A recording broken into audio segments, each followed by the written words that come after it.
Welcome back. So what is the point of meditation? Other than it now being provably one of the best ways to improving your memory, your concentration, your stress level, your happiness, and so many other things, just your overall well-being, it is also the surest path to God realization, to self-realization, and those being really two sides of the same coin. Because while it is true that God is all things and nothing, the easiest way to meet with that energy of God is through what the mystics call the path of negation. And really all that means is that you are temporarily shutting your eyes and moving away from the world and turning off your thoughts, your emotions, your knowledge which you think you possess, so that you can move into that pure emptiness and pure spaciousness of being and of God.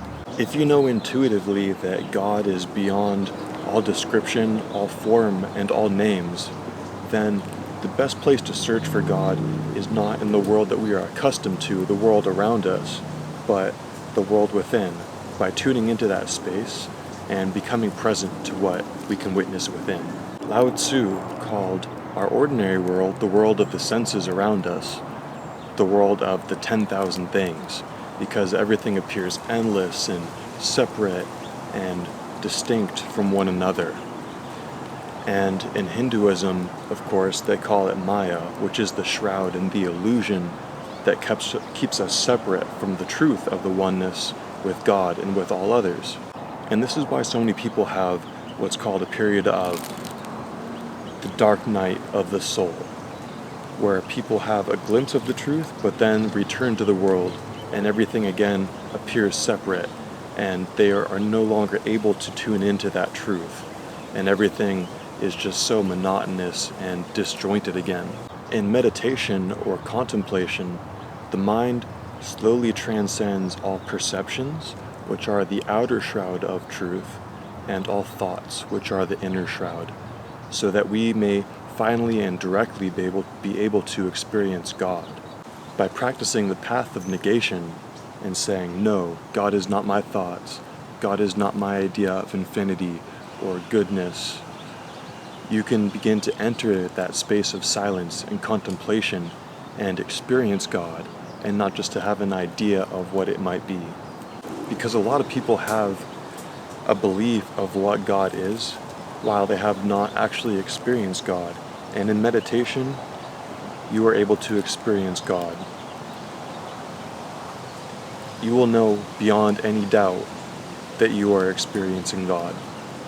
The mystic Dionysius of Areopagite said that in order to experience God, we must leave behind the senses and the operations of the intellect, and all things sensible and intellectual, and all things in the world of being and non-being, that thou mayest arise by unknowing towards the union, as far as is attainable, with him who transcends all being and all knowledge.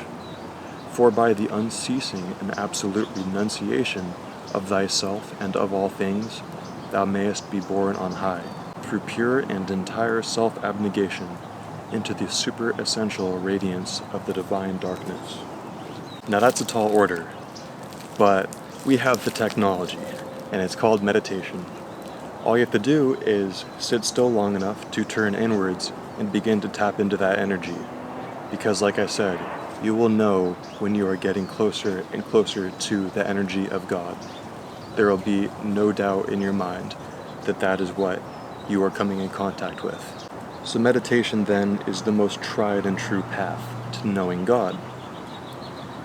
Because then you can begin to look for God in the world around you and not just inside of meditation. And you can begin to tap into that awareness in the outside world as well. But to look for God first in knowledge or in books or people or spiritual establishments is almost backwards. Look within first and then look without. So I hope you find this idea helpful on your path, and I deeply encourage you to meditate and see what you find for yourself. That's all I've got for you today. drop a like and a comment, and I'll see you in the next one.